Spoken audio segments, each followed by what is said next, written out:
deeply. What do? That's right. You don't clap, you don't boo, you either go or. Got that? Okay, so at the end, you're going to turn in your gold pom-pom unless you really want to keep it. Since this is the last forum, I don't have to use them again. So if you want to keep your gold one, you can. You can also pick up the green ones. I am wearing my very expensive 10-cent necklace to remind everybody, no matter what color I'm wearing, I've been wearing this, to remind everybody green reminds us that the ballots are coming, and the ballots are in what color envelope? A green envelope. Okay, I'm going to tell you more about the stroll around the campus or linger in the lobby from May 16th when the ballots might start arriving. From May 16th to May 20th, we should all have our ballots. So between the 16th and the 20th, you have to do lobby lingering duty, but not with a gold pom-pom. What color pom-pom? Green. Wonderful. Now, Lauren, could you stand up and wave at the people? This is another committee member, Lauren Lassiter. Very good. You have learned what to do with the pom-pom. That's terrific. And she hasn't even said anything important yet.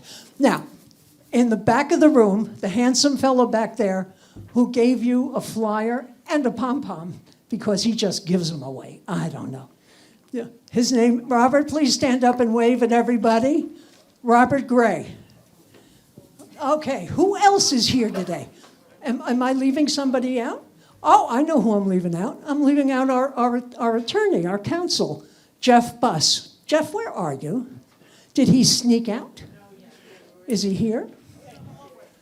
Okay.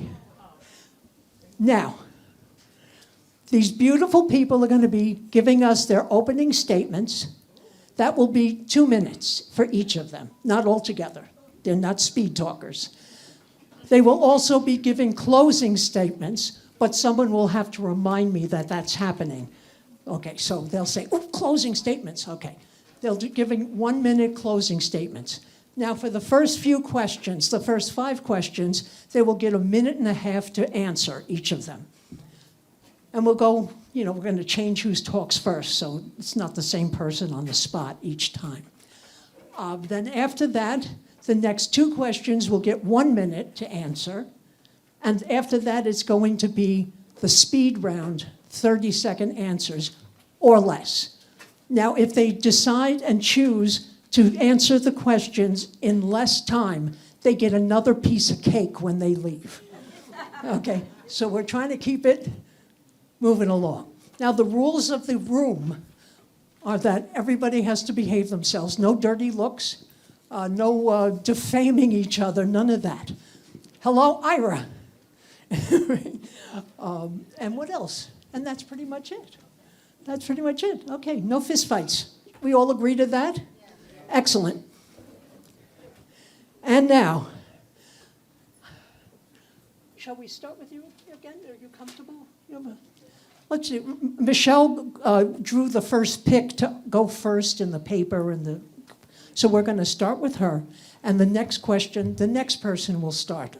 And are you all ready? How do I know this? I don't see. Yes.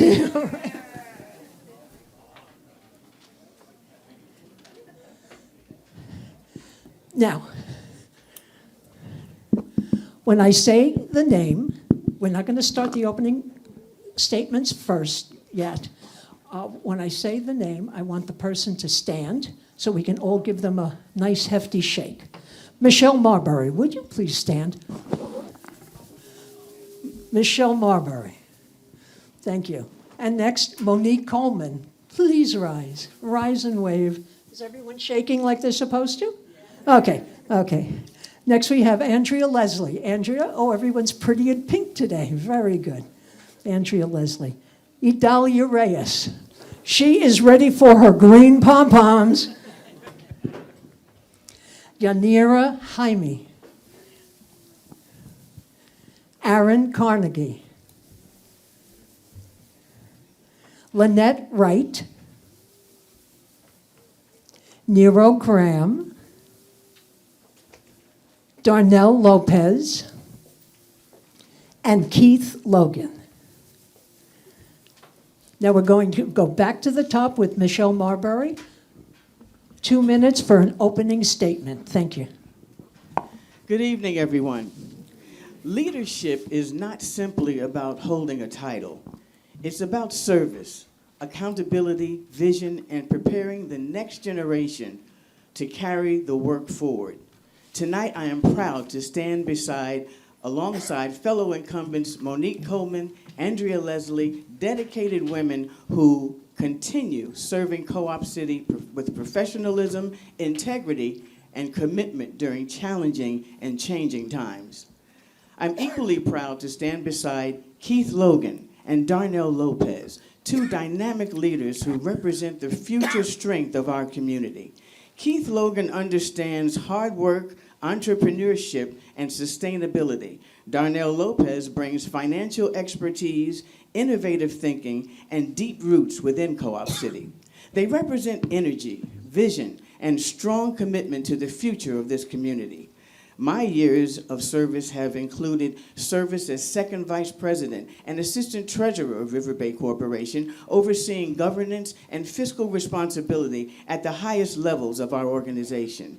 I've organized programs and events that bring our community together, from Co-op City Spelling Bees to programming for our historic 50th anniversary celebrations.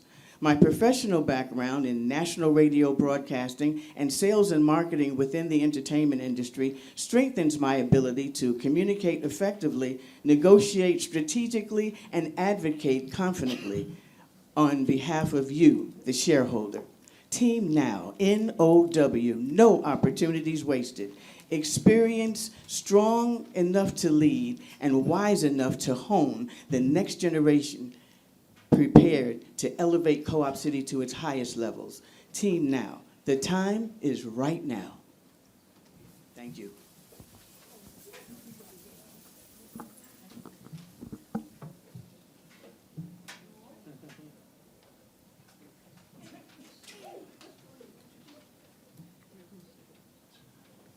Shall I? I think so. Mary's otherwise engaged. Okay. Mary, there's a forum going on, Mary. I'm sorry. Introduce the next one, because I had a coughing fit. Next. Good evening, everyone. Our next candidate is Monique Coleman. Thank you. My name is Monique Coleman, and I've called Co-op City home for 40 years. I've raised 2 children here who are now adults and living on their own. After 42 years of uninterrupted work and 27 with my most recent employer, I retired 3.5 weeks ago. In 2021, I was asked to step up and serve when a board member resigned. In 2022, you entrusted me with a full board director term. And today, I'm asking for your vote in 2026. Co-op City is special, not just because it offers affordable housing, but because we're independent, self-sustaining, and built on a shared commitment to community. I'm not here out of friendship or popularity. I'm here because I believe in preserving our hometown and protecting our quality of life. We're facing rising costs, including insurance, utilities, and unfunded mandates. These are real pressures.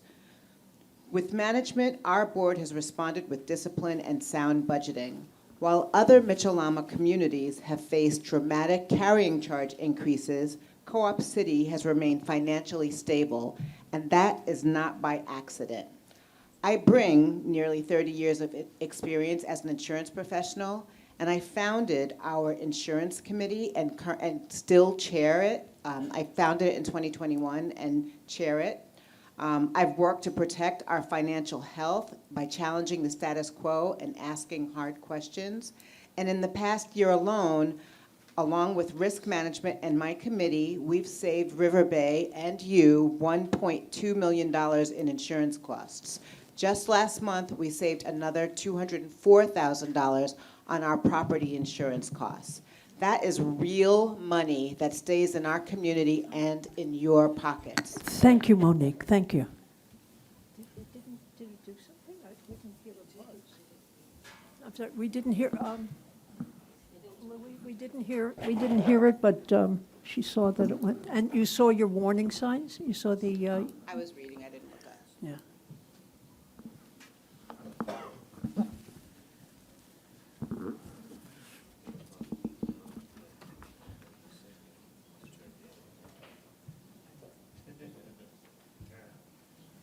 Another day, another technical difficulty. That's where Co-op City lives, Okay. Thanks, Monique. Andrea Leslie. right? Good evening, Co-op City. Good evening, Co-op City. Thanks for watching. Thanks for attending this evening. I'm asking for your vote in the upcoming Riverbay Board of Director election because I wish to help continue the progress we've made in modernizing our infrastructure, improve customer service, our quality of life, and to make space for our youth. Our community faces an unpredictable world, and the potential crisis of out-of-control gas prices increase, unfunded mandates, insurance, water, and sewage rate increases, is going to be an issue that we have to confront. I wish to be part of a progressive board of directors prepared to face these challenges, willing to look at all opportunities and directions to find solutions for our community while being responsive, transparent, and accountable to you. While our requests for assistance from our politicians have fallen mostly on deaf ears, I will continue to reach out and work with our politicians, our political representatives to seek solutions for our community. Our team brings the expertise to find solutions to our issues while keeping us fiscally sound. I, along with my team now members, am prepared to face these challenges while promoting a healthier community spirit and participation because I, like you, want to continue living in a sustainable, affordable co-op city. I encourage greater community participation. A healthy cooperative requires informed, involved, active cooperators and community organizations. Our team brings to the boardroom new eyes, financial expertise, entrepreneurship, supervisory and motivational skills with the next generational involvement and activism that our community needs. Thank you, Andrea, thank you. And now Idalia Reyes. Good evening, shareholders. Thank you all for showing up and participating in our third and final forum. Your presence, your voices, and your commitment to our community truly matters. My name is Idalia Reyes. I am a proud 25-year resident of Co-op City. I am honored to stand before you as a candidate who believes in action, accountability, and leadership that puts shareholders first. As building president, vice president of the Spanish American community, and a community advocate, I understand both the challenges and the opportunities facing our community. I have worked closely with residents, listened to concerns, organized events, and taken action where it matters. This election is about choosing leaders who will listen, communicate, and work to move our community forward. We need leadership that is proactive, visible, and willing to stand up for the best interest of our shareholder. The main purpose of the board is rulemaking, oversight, accountability, and decision-making that protects shareholders and the future of our community. The future of our board should be about quality, not quantity. We deserve a quality board that truly helps the people, listens to shareholders, and focuses on solutions that strengthen our community for generations to come. With over 35 years of experience in investment banking and with my proven dedication to this community, I believe I bring the quality, leadership, and commitment needed to serve on the board. Thank you for your time, your support, and most importantly, your participation in this election process. Remember, change only happens when we show up. Stay involved and make our voices heard. Thank you. Thank you, Adelia.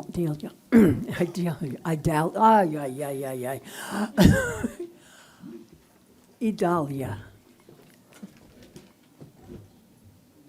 Yeah, it's not making a sound, though. And now, Yanira Jaime. Good evening, everyone. My name is Yanira Jamie, and I'm proud to be a candidate for the Co-op City Board of Directors. Co-op City is more than where we live. It is our home, our community, and our shared investment in the future. Like many residents, I understand the concerns surrounding rising costs, building repairs, communication, and the overall quality of life in our community. These issues affect all of us, and they deserve thoughtful and accountable leadership. Professionally, I'm an IT management leader and agile professional with over 15 years of experience leading complex initiatives focused on operational improvement, transparency, accountability, and measurable results. My work has involved improving processes, strengthening oversight, managing risk, and helping organizations operate more efficiently and effectively. I believe those same skills can support the important work of the Board of Directors. My priorities are centered on the issues that matter most to residents: improving repair and service delivery, strengthening financial oversight and transparency, increasing communication with shareholders, supporting energy-efficient initiatives that could reduce long-term cost, protecting the quality of life for families and seniors. As a working mother and resident, I understand the importance of affordability, stability, and community trust. I believe leadership should listen, collaborate, communicate clearly, and remain focused on continuous improvement. I appreciate the opportunity to introduce myself tonight, and I look forward to continuing the conversation with residents throughout this election process. So if you see me in the community, please say hi.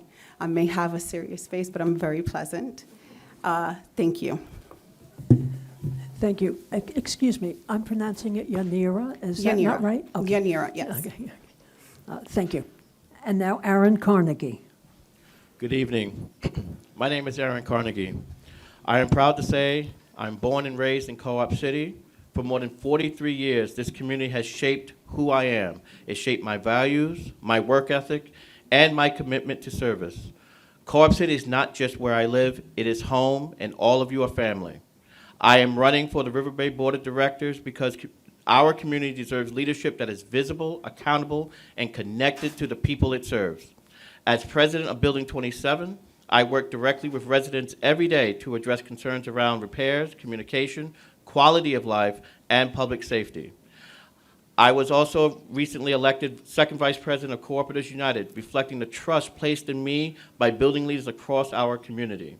I serve as chair of the Criminal Justice Committee for the NAACP in Co-op City, and in my role as aide to Councilman Kevin Riley, I help coordinate community initiatives, outreach, legislation, and constituent services. Now, I recognize I often reference my experience in government. I do so for a reason.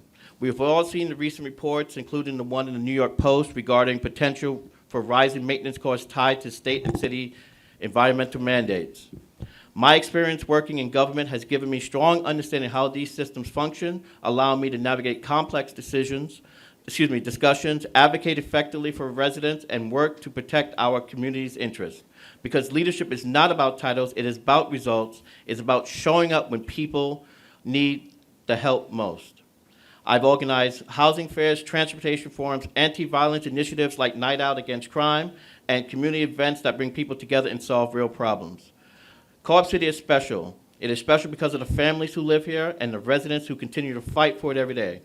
I am not asking for this opportunity based on promises alone. I'm asking based on the work I've already done and the commitment I have shown. Thank you. Thank you. Thank you, Aaron. Well, and now Lynette Wright. Good evening, Co-op City. Thank you for attending the third and final candidates forum. For those whom didn't attend last week's forum, in my closing statement, I reiterated the purpose of this election: to select board directors who you believe will best support the business of Riverbay Corporation. As a board director, one is tasked to work collaboratively to establish policy, monitor management's implementation of the policy and vision set by the board, and ensure that the corporation is financially thriving. During my past 4 years on the board, I've researched and personally written resolutions. Those policies were passed due to collaborative work with other board directors, as well as speaking to common sense approaches to stabilizing the budget and improving the business of the corporation. Rod Saunders has decades of legislative expertise and political affiliation, which has founded a strong relationship that we have with our elected officials and spearheaded efforts against the repeated unfunded mandates that have impacted our budget. His history of integrity and governance as a board president for the past 2 years in the aftermath of multiple carrying charge increases is still needed on this board. Idalia Reyes is a self-starting leader who serves as a Building 28 president, elected president, and as a vice president within the Spanish American Society. She inspires the independence needed of shareholders to work together and participate in making this community vibrant and close-knit. In a few days, you will choose 5 people who will lead this community. For a change you can see and leadership that you can trust and a history of moving the needle forward for shareholders, I am asking for you to re-elect me, Lynette Wright, and Rod Saunders, and to elect upcoming prospective director, Idalia Reyes, to the board of directors. I look forward to tonight's questions, and thank you. Thank you, Lynette. And now, Nero Graham. Good evening. Good to see each and every one of you all before us tonight. My name is Nero Graham, and I bring before you my experience to let you know before I give you some more on me is that I have over 28 years with the city of New York in managerial, and I also helped manage this property before I moved to Co-op City. So I have great experience in housing companies, and I also private homeowners. So how you manage that, the monies and everything else, and then insurance and financials and everything else and that. So I'm running for a seat on the Riverbay Board of Directors because I believe we, as this community, deserves strong team players that can work together for the betterment of our shareholders, of our shareholders, the staff members, and Co-op City residents. With my forward thinking and leadership, I want to be held accountable to those whom I serve. My commitment simply, let us build stronger, improve the quality of life within Co-op City community, and make this a better place for each one of us and others to come visit and live. Thank you. Thank you, Nero. And now, Darnell Lopez. Thank you. Good evening, everyone. I'm Darnell Lopez, a seasoned financial professional with more than 14 years of experience. Having been raised in Co-op City and now as a shareholder, I bring both a deep personal connection and a long-standing commitment to the community. As the founder of the Co-op City Basketball Classic, I have established a respected community tradition that provides local youth with opportunities to engage in athletics, develop community teamwork, build lasting relationships.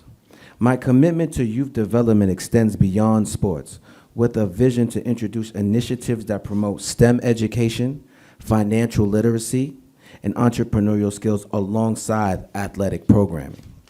Professionally, I offer a strong financial background and a strategic mindset that I will apply to board service. My focus will be on strengthening fiscal responsibility, ensuring transparency, and supporting sustainable growth that benefits all shareholders. I also plan to foster partnerships with organizations that can deliver mentorship, educational resources, and career pathways for our younger residents. Please vote Team Now. Michelle Marbury, Monique Coleman, Andrea Leslie, Keith Logan, and myself, Darnell Lopez. The time is now. Thank you. Thank you, Darnell. And now, Keith Logan. Good evening, everyone. I'm Keith Logan, and I'm running for Riverbay Board of Directors. I've worked and lived in this beautiful community for almost 20 years. I'm a devoted husband, a father of 3 amazing children. For over 10 years, I've worked in the CSO, Buildings and Grounds, and Restoration Department. I currently own and operate one of the top painting companies in my industry. My character and strong work ethic make me an ideal candidate to represent you. I represent blue-collar excellence. I believe this board needs a fresh perspective and new ideas. I bring those along with honesty and integrity. I want to be an example for younger shareholders that could and should be a part of the affairs of this community. For over 10 years, I served as on the executive board of Local 1456, a division of the International Painters and Allied Trades Union. I'm a member of the Construction Committee, and I'm the newly elected chair of the Coalition to Save Affordable Housing here in Co-op City, a very important Co-op City organization. I believe you should put God first, then family, then community. That's why I'm running. Vote for Team Now.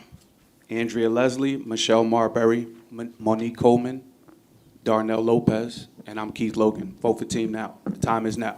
Thank you. Thank you, Keith. Before we start the questions, I have an announcement. One of the candidates is not able to be here today. Rod Saunders, who's our current president, has a statement. Rod Saunders is not in attendance tonight due to recovering from a recent medical emergency. Thank you. And now, question 1, going to start with Monique. There is a clear separation between the board's role and management's role. What is your understanding of that governing structure and where the authority lies? Meaning, which decisions are management's and which decisions are the board's? Thanks, Mary. So the separation between church and state, in my head, right, between management and the board is that the board makes policy.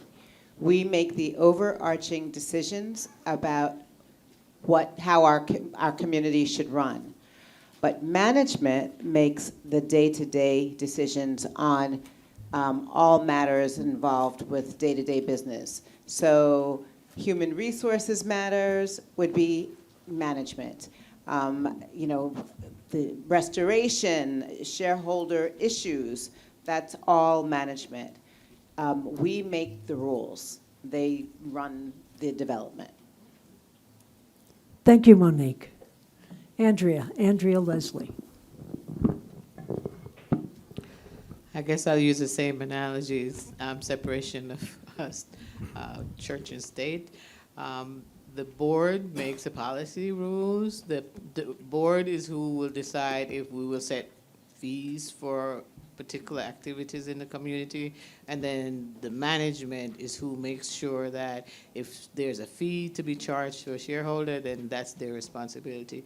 Management also, in terms of day-to-day, management is responsible for making sure that the power plant is operating, is making sure that the grounds are clean. They're supervising the different departments that have the community operate.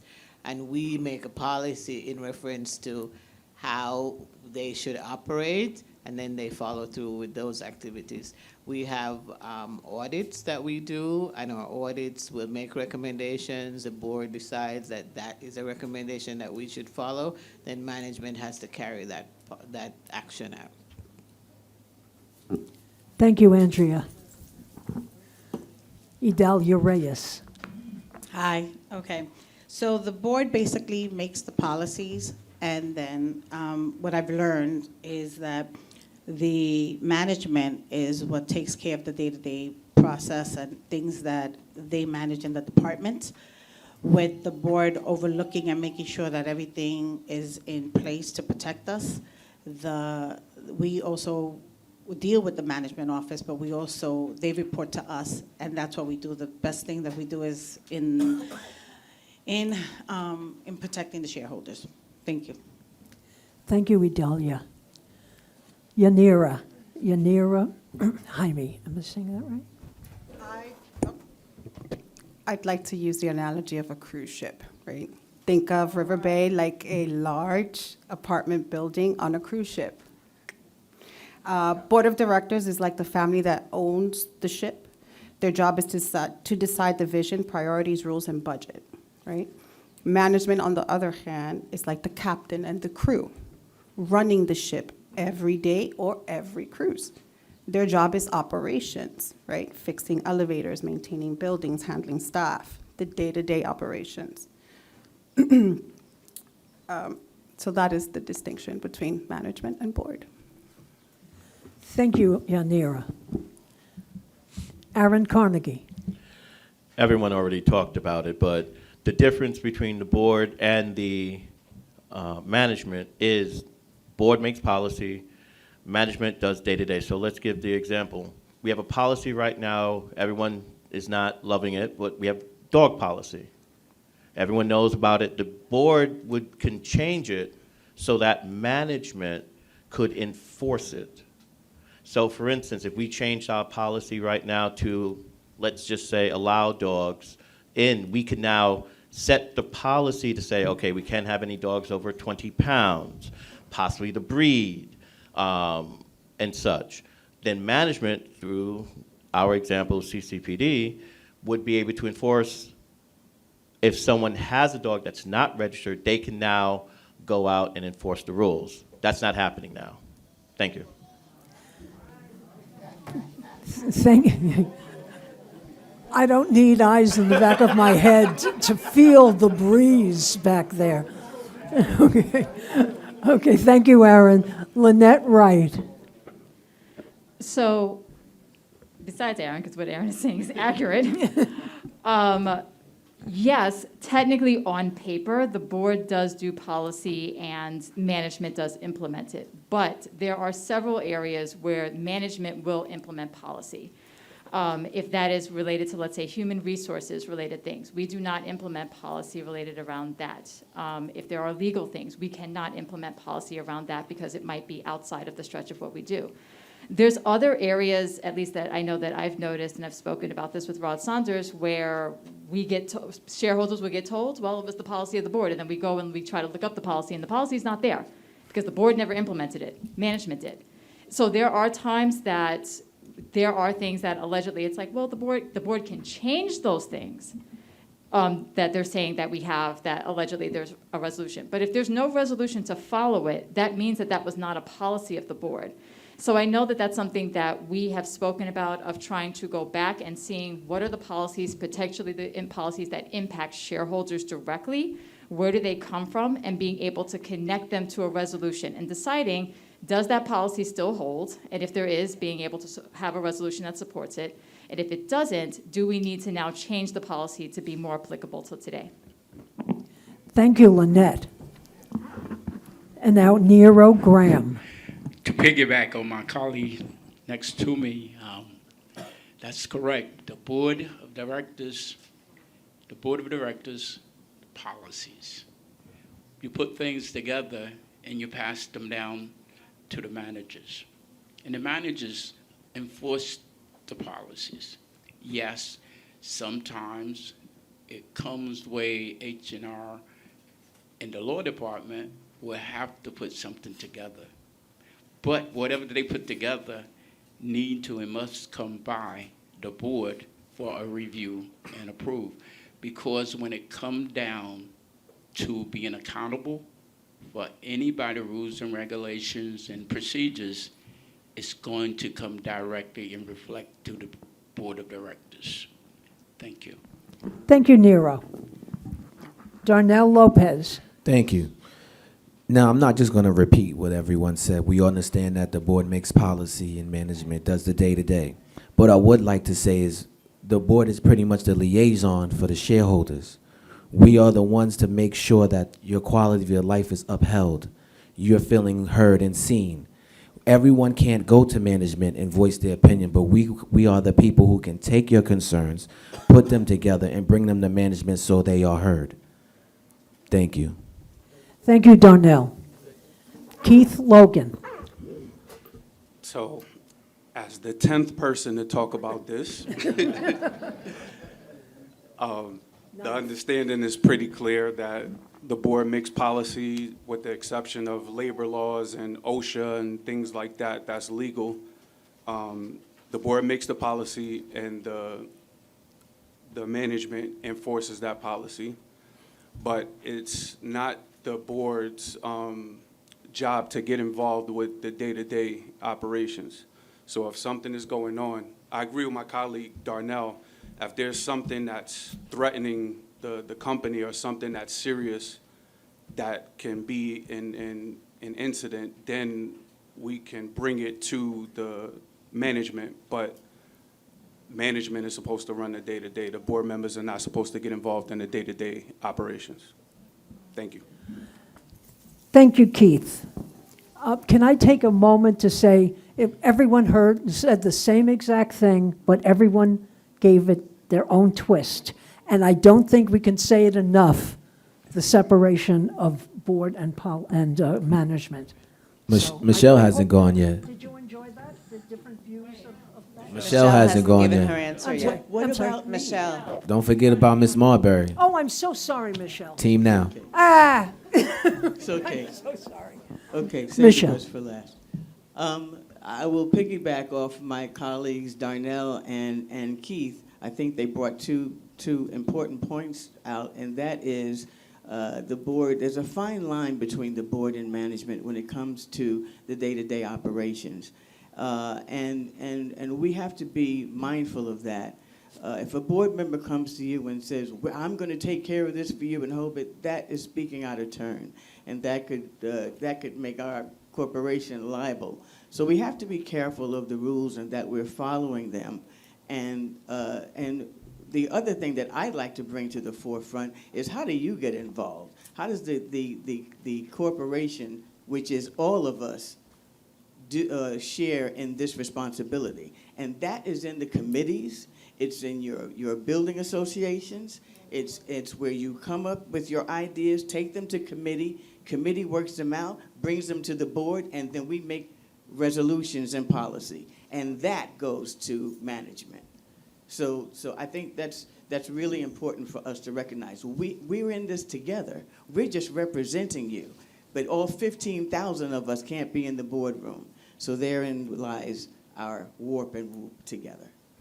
Thank you. Thank you, Michelle. And thank you for reminding me I left Michelle out. Okay, the second question, Andrea Leslie is going to be answering it, 90 seconds again for all of the answers to these questions. And the question is, what are the greatest concerns and threats to Co-op City's future? And what prevention can be taken? We have a number of those things, unfortunately. Well, I've mentioned, and we've all mentioned, that we have the greatest threat, I think, is unfunded mandates, because whenever something occurs and the city or the state decides that we have to correct that issue based on something occurring, not necessarily in Co-op City, but somewhere else, it's mandated for us to take that action, but it doesn't come along with money. And therefore, we usually have to try to find out how in our budget we're going to finance that. And that becomes a rocky situation, because at least 80% of our income comes from shareholder carrying charges. We are facing now repairs for the garage, because the garage collapsed in Manhattan. It falls back on us. So each time something happens like that in terms of a mandate, we have to make sure it's corrected. And they're usually giving us a deadline also for it to be done. So it's not like we can take a long time to take the action. We usually have to take it within their deadline and come up with the money in order to do it. And that's usually a really difficult thing for us to do. Thank you, Andrea. Idalia Reyes. As I speak to people, including myself, I think a lot of people feel carrying charges might go up because, as Andrea was saying, Things get expensive. We have a lot of repairs to get done. If it's not the convectors, it's the floors, the flooding that happens. We really need to be in the budget. And sometimes as the years and everything that goes by, things go up. We see gas going up. We see a lot of things going up, and some people can't afford to do that. Do we have fear? Yeah, we do have fear. But as a community together, those carrying charges don't need to go up if we stay within the budget and do the right thing for our cooperators. Because that's a big fear that I find in my seniors that I talk to, is they won't be able to afford to live here in a couple of years. So we need to really be proactive when it comes to budgeting. Thank you. Thank you, Idalia. Yanira Jaime. I'll piggyback off of the previous candidates. I think honestly, one of our biggest challenges is the aging infrastructure, whether it be the elevators, garage, pipes, or heating systems, or AC. Some of these are very decade-old systems. We can't keep waiting for things to break down before fixing them. And if we do, the costs are going to go up, right? Our biggest concern is affordability. So then what's our solution? We need to implement smart long-term planning, right? Not panic decisions. And what that means is that we need stronger financial oversight, preventive maintenance, right? Let's stop doing these patch or Band-Aid jobs that I see done, and let's really focus our attention and funds on the root cause of these issues. At the end of the day, Co-op City is more than just buildings, it's a community. And the goal is, at least my goal is, to make sure that our seniors can age comfortably and our children and grandchildren can still afford to call this place a home in the future. Thank you, Yanira. Aaron Carnegie. I think one of the biggest issues that we have is preventative maintenance. When we talk about preventative maintenance, we're talking about planning for the future. Right now, you see all the issues. You can look outside of, what's that, Building 22 right here, right next to Building 20, where you have a big old hole in the yard. Well, that's a leak from a pipe. If we were doing preventative maintenance on the regular instead of procrastinating, you wouldn't have to deal with leaks and then not having hot water sometimes, or not having water at all. We cannot keep doing that, because guess what? If we continue to wait, the cost is going to rise. We are supposed to be a North community, and guess what? People won't be able to stay here because you're not going to stay here long enough because the cost is going to be too high. It's not going to be affordable. We have to get on top of our preventative maintenance. Thank you. Thank you, Aaron. Lynette Wright. I think I'm going to go in a little bit different direction, and I think it's just the way that we deal with things overall. We are very reactive to the fact that something has already happened, and then we're mad about the fact that it's already happened. But by the time we already address it, those deals have been signed. Things are already done. It's a done deal. And part of that, to a degree, I'm not saying everybody, but overwhelmingly does come from apathy that has occurred within the community, unfortunately. That it winds up being, well, it's someone else's issue, or we've announced it, but nobody has paid attention.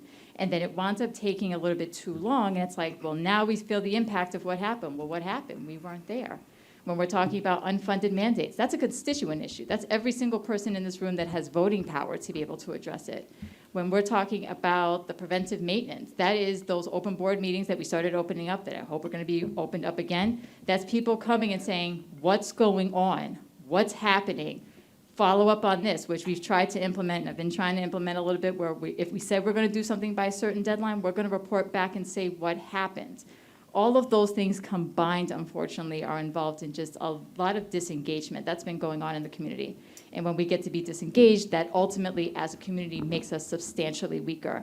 You do have 15 people on the board, but the board also needs people that when we look behind, that we have the support of the community to move forward.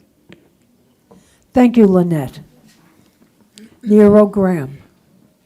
Prevention is the best thing and the best way to move. See, especially when you have over 15,000 residents, shareholders, and you have the property, and the property been built in the late 60s. So the structures are really old, and there's lots of things that need to be done. And just like my colleague said, to also is that if we get on top of it before it happens. But I can understand too, there's probably never a budget for that. And when it happens, what they're doing is scrambling, trying to find the money to get it. And it's delayed, and it gets worse and worse. Now, the next one is that, yes, there's a lot of seniors is concerned about, if you fix this in my apartment the right way, my carrying charges is gonna go up. That's what's being said.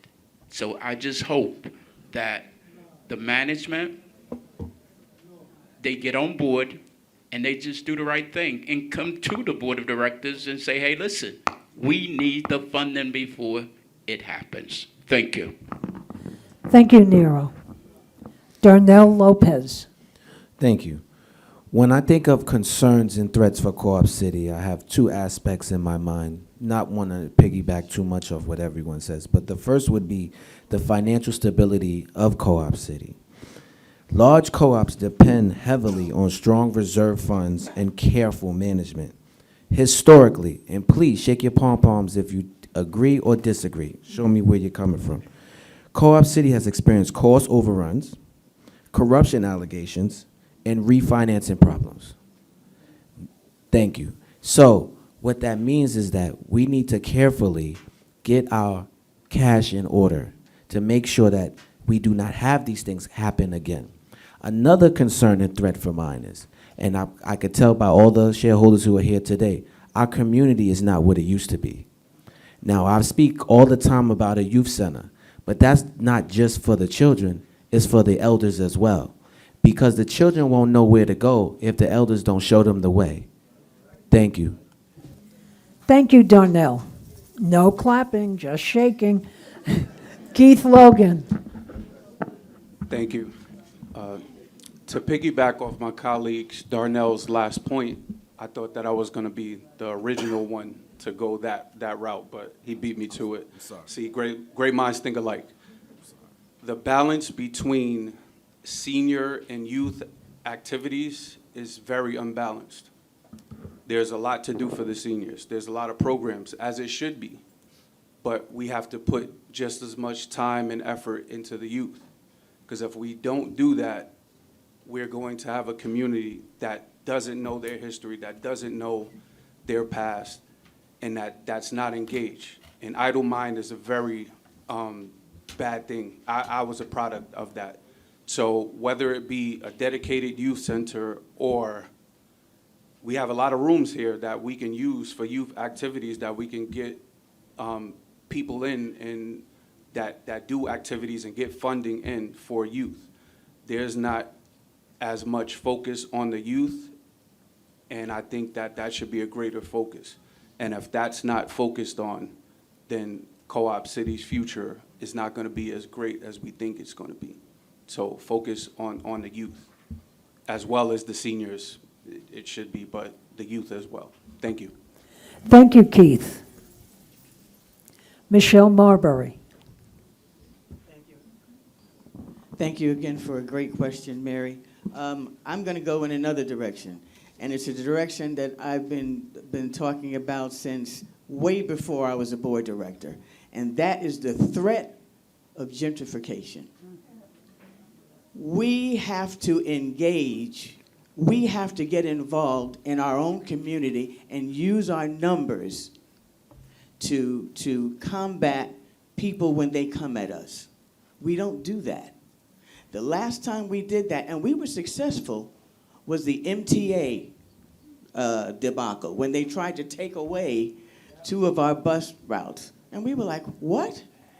You know, now that was upsetting, and it hit us in the pockets, and so everybody got excited. But what I'm saying is, we have to be, and to piggyback off what Darnell and Keith said, being proactive instead of reactive, we got to look at this community and say, hey, there's 43,000 of us plus on this community. 15,000 are shareholders, but 43,000 of us are residents. And when you put those numbers together and you say, this is the way our community is going to run, this is what we want, things start to happen. But remember, do you think Metro North is really coming up here for you and me?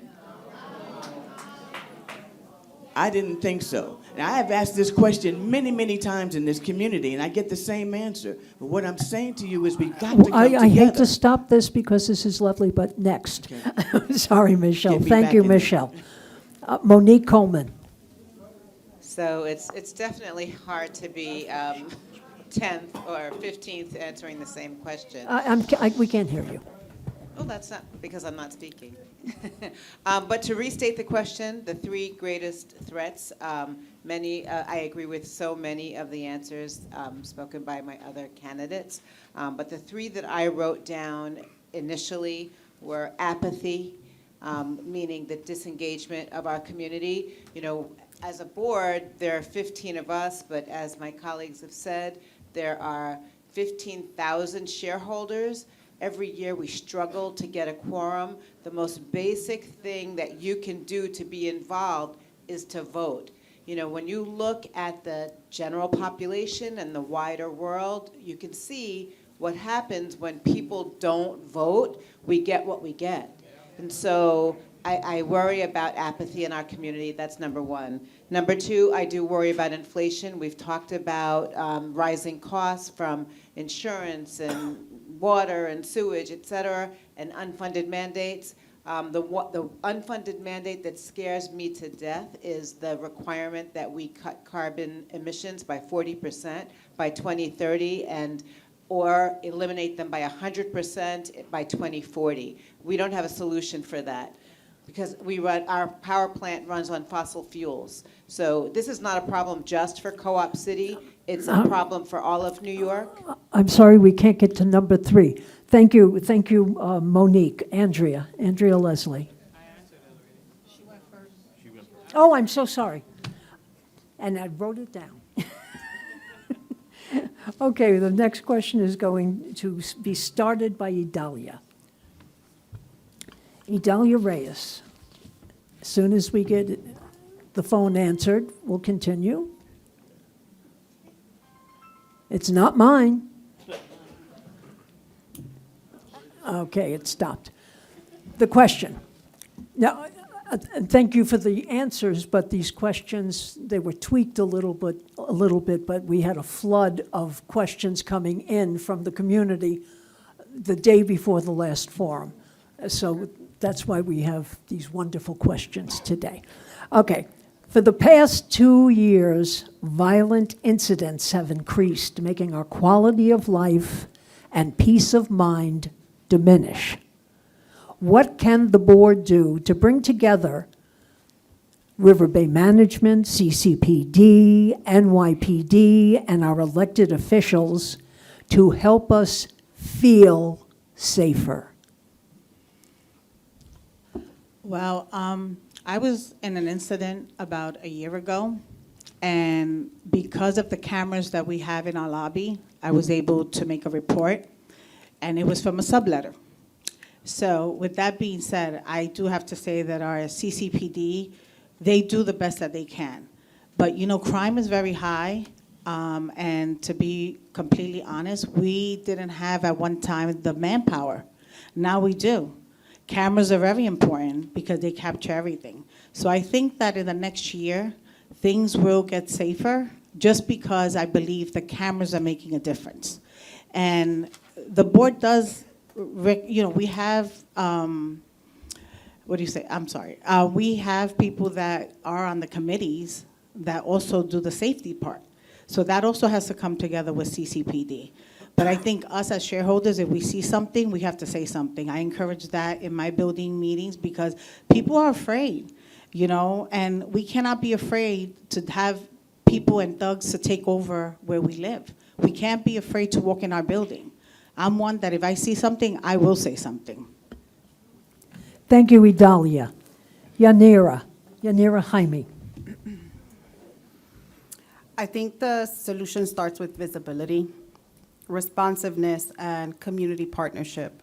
Residents feel safer when they actually see security presence, more patrols in high traffic areas.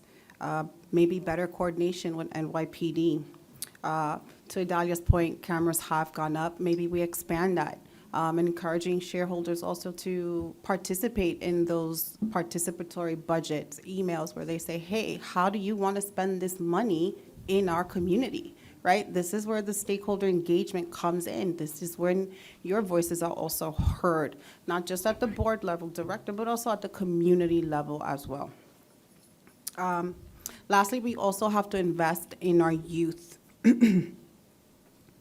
And prevention for our youth, right? To some of the other candidates, Keith and Darnell, we have to invest in our youth, right?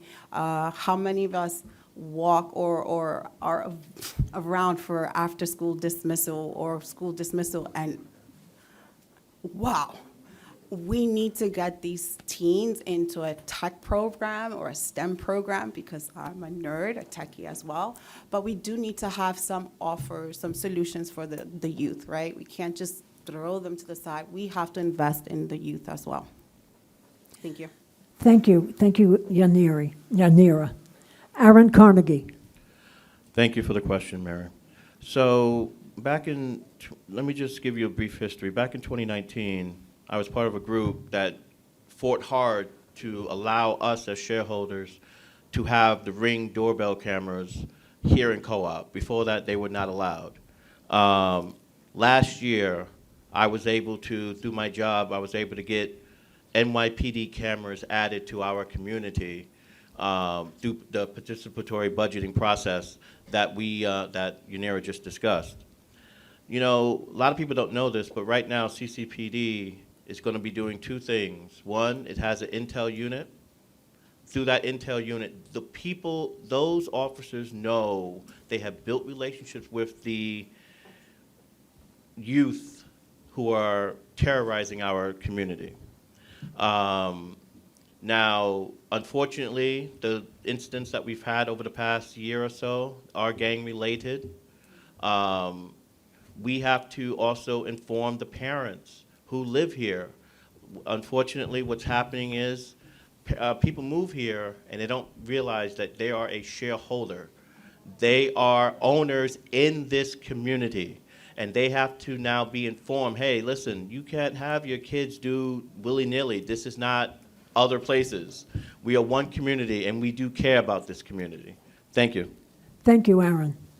Lynette Wright.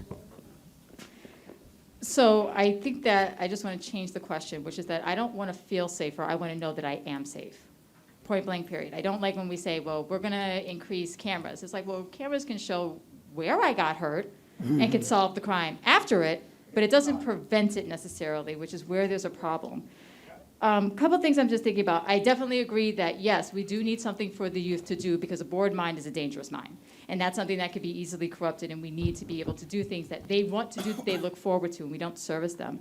The other thing, though, is that point blank period, even with CCPD, we need to recruit more officers and need to make this more desirable. Part of the issue that we've been having and that I've been asking for the past 3 years has been, what are you doing to increase the amount of officers that you have? If you don't have enough officers, they can't be your everything, everywhere, every second. It's too hard. There's not enough of them.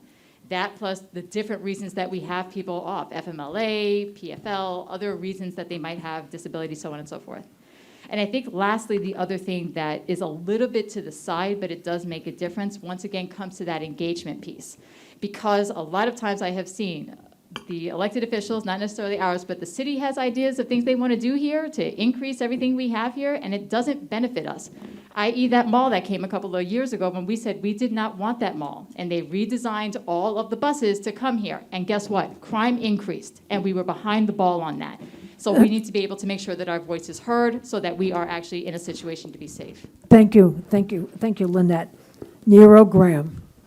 Well, one thing for sure, Co-op City Police Department, when the staff, they go to training, and I think I mentioned this earlier, is that it's a process. They go to their lovely academy put together by them. They complete the course. They come out to be the best stars, but they still doesn't have peace officer status from the city of New York. They have to wait online if my grandson, not me, because I will get it earlier, would get in line. He applies for a gun permit. He would get it quicker than Co-op City polices because they seem to be standing in line as they happen to be a regular civilian. So that thing need to be worked out. Where Co-op City police officers, they be police officers other than some of them is not yet because they waiting on their license to become police officers. So we have to do that. Once we do that, we'll have the manpower, the eyes and ears will be here in Co-op City other than the cameras after the facts. Thank you. Thank you, Nero. Darnell Lopez. Thank you. So, what I would like to say is, if you look around New York City, crime is up everywhere. But at the same time, we are still in one of the most safest places. So we can always, nitpick at what we would like. So nothing will be perfect, but I do have some ideas of what we could do to make it better. We could increase visible foot patrols. That may give some relief on that as well. We could crack down on the trespassing. We could have a little better coordination between CCPD and NYPD. I always think communication at a better rate will kind of ease things no matter how difficult they can be. Let's target the high-risk areas. Now, I understand we want more cameras, but cameras are more of a deterrent. They don't really stop crime.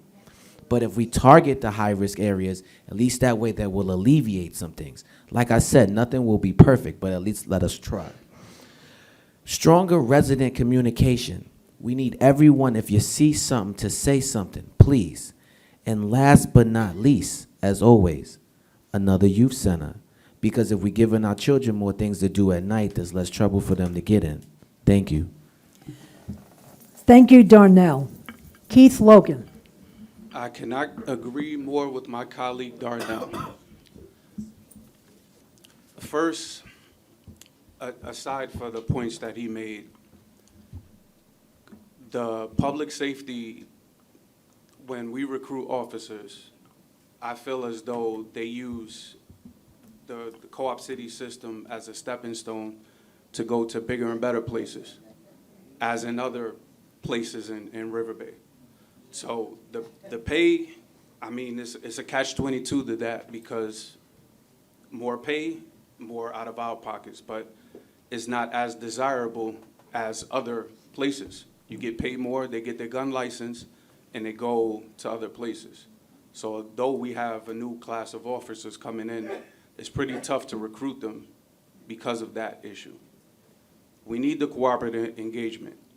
We need people to not mind their business when there's time to not mind their business. They want to mind their business when it's convenient, but they don't mind their business when they probably should mind their business. So we need them involved. That would eliminate a lot of things that if you see something, say something, that's actually something. So we need better relations between our young people and our older people as well. They need to see each other in themselves. That would improve a lot of things as well. Thank you. Thank you, Keith. Michelle Marbury. The question again? Can I have the question again, please? Oh, sure. For the past 2 years, violent incidents have increased, making our quality of life and peace of mind diminish. What can the board do to bring together the groups tasked with keeping us safe, which are Riverbay Management, CCPD, NYPD, and our elected officials, to help us feel safer? Well, first of all, from a shareholder who's been here since he's 11 years old, I can tell you that Co-op City is still one of the best communities in New York City. This is a blessed community.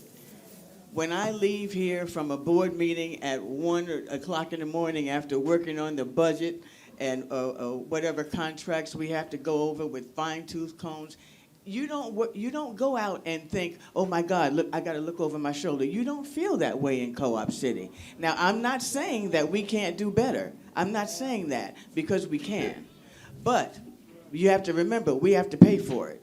Okay, we can have more co-op. I think we should have more officers, and that's fine. But 80% of our operating budget comes from our pockets. So whatever you want, we can put it down on paper and go to Marvin and management and say, this is what we want. But we may have to pay for it. Okay? So, and then the other thing, when I served on the security committee back when Chief Apollo was still here, we talked about auxiliary police. And so that can be an answer because it doesn't cost us anything. And it would be more presence in our community. And that's what you need. Just that presence makes you feel safer. Thank you, Monique. My name is Michelle Oh, Margaret. I'm so sorry. Thank you, Michelle. All you beautiful women look alike. I'm It's sorry, okay, Michelle. Mary. Your brother's getting a kick out. Thank you, Monique. Monique Coleman. Monique Coleman here, Monique Coleman. So again, it's really hard to be at the end of this long trail answering the exact same question. But the things that I wrote down have been echoed by a number of my colleagues. I love Darnell's absolutely long list. And the first thing that I wrote down was shareholder apathy, which is part of my last question. I think our community would be safer if we all pulled together, if we were all paying attention, if we all said something when we saw something. You know, I think, you know, we have to just be involved, all right? To the extent that we're involved, I think that it's more of a community. We also, as Michelle said, we can have anything that we're willing to pay for. Recruitment and retention has been an issue in Co-op City. We're a desirable community because our crime rates are low. People want to work here, and they would love to stay, but, you know, it costs money. And, you know, we're not able to pay as much as other police forces around the area. So if we wanted to add, you know, to the board, CCPD, management, NYPD, one more element, you, the shareholder, if you wanted to get involved and be engaged and pay a little bit more, I think we could probably all feel a little bit safer. Thank you, Monique. Thank you. Andrea Leslie. Andrea Leslie here. Well, we've had, the conversation has already been basically what it is. And I've had conversations with shareholders who want to know when we're going to get lobby attendance back. And the issue is, the issue is that you don't want to feel safe, you want to know that something is safe. The lobby attendant program was over $2 million, and it wasn't a 7-day, it went up to, it was at that time, but it started out at $2 million, and it did not cover 24 hours, 7 days a week. So there was some vulnerability in that issue. So, and someone standing in your lobby doesn't make you safe if you get on the elevator and something happens. They're restricted as to where they are. We have public safety. We are short manpower in that area, but the issue still is money. If you, everybody understands that they can get the training they need. Once they get the training they need, they don't leave. One of the things that I think we should be doing is restricting how much they can stay before they actually leave. They have to obligate themselves to a certain amount of time if we put in the money to train them. That's something we can do, and probably some more would stay if that's the situation. We also have, No time for also have. Okay, thank you, Andrea. Okay, now we have another question. And this one will be answered first by Yanira. What are the pros and cons of staying a Mitchell-Lama property? What would we gain and what would we lose as shareholders? If this may not be something you know about, but you know, but That's a heavy you question. think So quick on my your feet. understanding of Mitchell Lamas is affordability, equal opportunity for all who can apply for that unit. I think that is the biggest pro. The con would be the risk of being gentrified, right? I think that's a real life issue at the moment that we're facing as Mitchell Lamas, our sister or brother Mitchell Lamas are undergoing huge increased charges. But our pro is that we are affordable, right? Mitchell Lamas are an affordable option to home ownership. It's one of the reasons why I opted for it instead of going for a private unit. I wanted the affordability. I wanted the community, right? It's not just affordability, but it's community. It is being able to come together, everyone having a shared interest in this property or in this building, in making it better, not just for us currently, but for future generations. Thank you. Thank you, Yanira. Aaron Carnegie. Thank you. I spoke about earlier that this is a NORC, a natural occurring retirement community. That means, for those who don't know, when people move here, they don't leave. If we go private, which is I'm assuming you're referring to, Mary, if we go private, that ends. And for the seniors here, it now becomes unaffordable. The cons, for me, is the unknown. Well, now we have to pay for utilities. Are you going to have to rebuy at today's market price for your apartment? What utilities would you have to pay for? Is my apartment, because I'm on a higher floor, cost more than if I was on a lower floor? You know, there's too many questions right now that's unanswered, and I don't want to fearmonger anyone, but I do know that we need to stay a Mitchell Lama right now. And by the way, according to our mortgage that we refinanced, we can't do anything for about 30 years, I believe, roughly about that. A little under, I think it's been a while. So let's say 25 years. So we can't touch that. So we'll be Mitchell Lama for a while. Thank you. Thank you, Aaron. Lynette Wright. So yes, agree with what Aaron said. I'll go with the cons first. And I think one thing that people don't understand is because we're under the Mitchell Lama program, we do not pay property taxes. We pay something called shelter tax. And that is substantially lower than that of property tax. If we were to go private, which would be borderline impossible because we would have to get 80% of the community to say yes, they want it, and we could barely get 33% of the people to vote here. But besides that, let's say that people were inspired. We go ahead, that means we have to pay for property taxes, which means the cost of all of this automatically shoots up. You, as shareholders, are not going to get the actual marketplace value. Who gets that marketplace value is the person who comes behind you to be able to sell that property, because they are able to afford the potential $4,000+ that this costs, all of the amenities that come with it, all of that part they can afford. They can sell it for $300,000, $400,000, so on and so forth. We don't have the ability to do that. So it would ultimately lead to us being gentrified. And the majority of the people that we have here, specifically because we're income restricted, would not be able to live here. Ultimately, it's not a good thing in general. Thankfully, like I said, there are laws, the 2019 laws that changed around Mitchell Lamas are there, that you have to do 80% of people to say yes, they want to. And then even if we do that, the governor still has to go along with it. It's a very long process, and it's also just not very probable. Thank you, Lynette. Nero Graham. My partner next to me just said it all because she knows all about it. But I can say this. The pros happen to be when you move here, you become the shareholders. And that is a good investment for that person who probably never invested before. So then they come in and they owns it.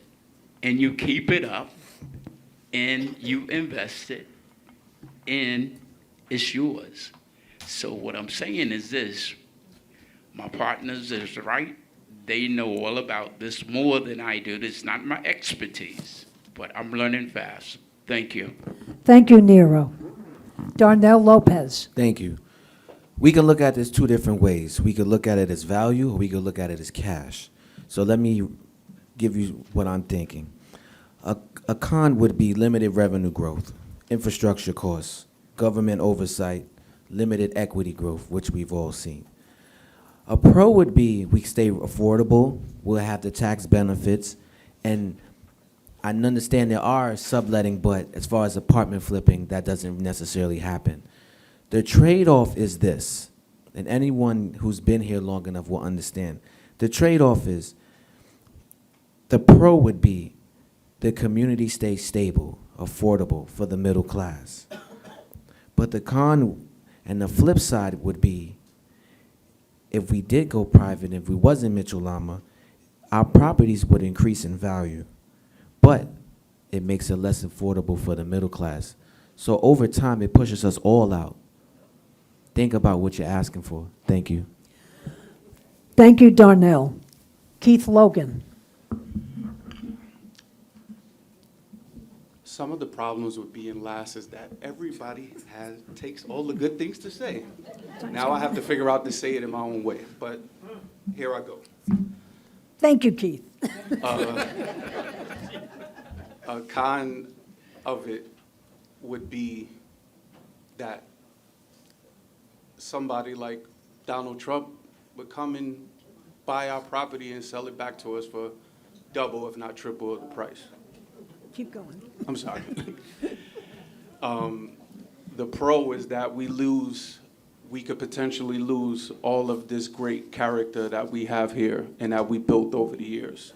All of these great leaders like Michelle Marbury, Monique Coleman, and Andrea Leslie that may not be able to afford whatever that market rate is.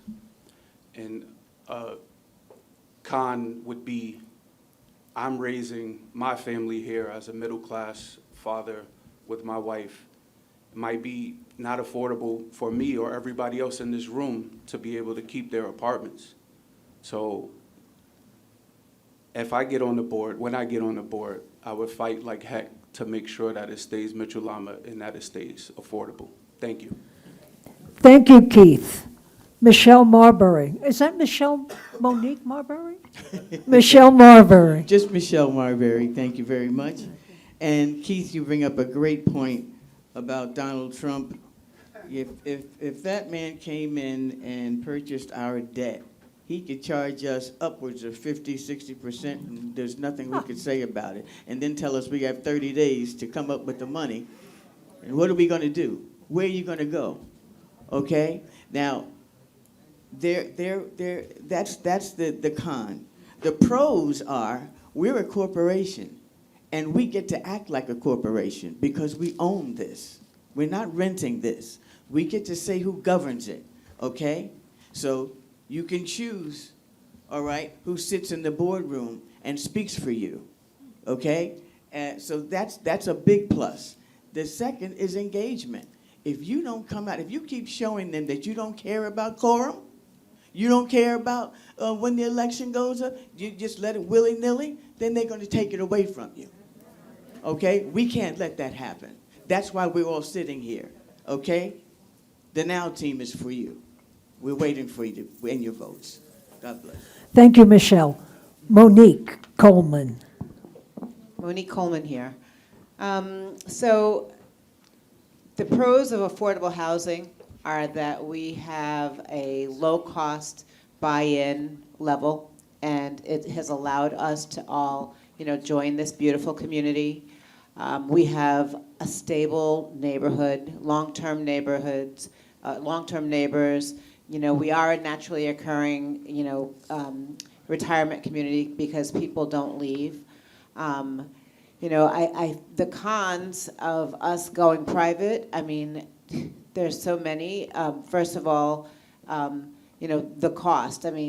Our entire community, it would only be cons to us. The rest of the world looks at us as this secret gem. Our value, even though we have limited equity ownership and limited equity when we leave, the value of our property continues to grow. Our mortgage is only $621 million. It sounds like a lot of money, but truly someone like Donald Trump could pay that off in a blink of an eye. But the value of our property is probably 10 times that. It's probably $6 billion, for someone to come in. So the cons, if we were to let it go and turn private, we would never, ever be able to extract the value of our true property, which again is over $6 billion. And there's the clock. Thank you, Monique. Andrea, Leslie. The pros is our access to J51 loans, shelter rent tax. We have a monitored wait list in terms of potential shareholders moving in.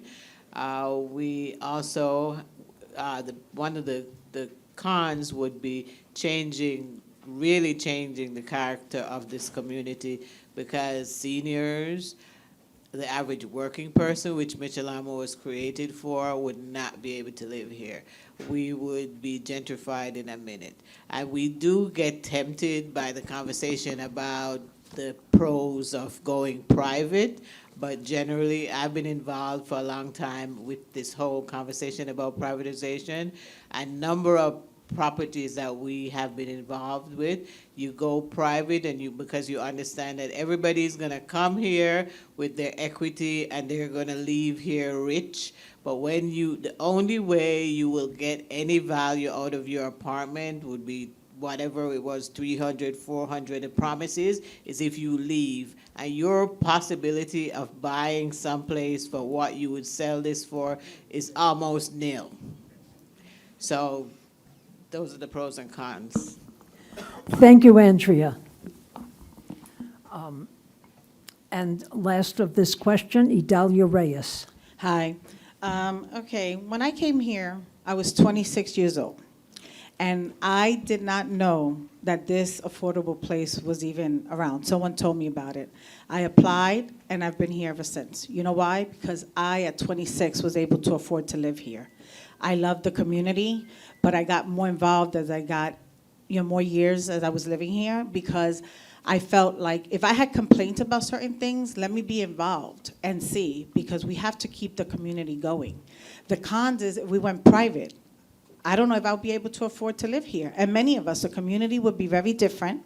And also, people don't come here for the same reason. They come here for money because they know we are a gem. And it would be very sad to see this go private when so many of us as a community can come together and keep it the way it is and save it. Thank you, Idalia. Okay, the next question, we're going to switch from the minute-and-a-half answers question too soon because we're running a little over. So this will be a 1-minute answer. And the person who is going to start this one, is Aaron Carnegie. Me.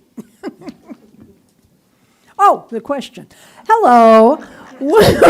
What effect will the coming Metro-North Railroad have on our community, especially in Section 5 and especially in terms of station access being limited to the Co-op City side of the tracks with no access or parking planned for the south side of the tracks?